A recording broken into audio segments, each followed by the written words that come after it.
घरे केतोटी शंख रहिबा आवश्यक।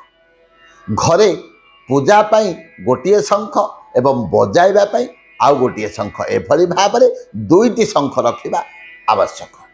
एवं जो शंखटी ठाकुर पूजार व्यवहार हम छोटिया शंखटीए रखिए एवं जो शंखटी को आपण माने बजेबे बड़ शंखटीए रखिए एवं ठाकुर पाखरे जो शंखटी रहिबो सेही शंखरे सबुबेले पानी भरी होई रहिबो एवं दुकान रे मिलुथिबा स्टैंड टी आनी से स्टैंड उपरे सबुबेले शंख को रखिए। सकाळे एवं संध्यारे ठाकुर को पूजा करने समय जदि 3 थर शंख को बजेबे घर मध्यरु समस्त प्रकार नकारात्मक शक्ति दूर है।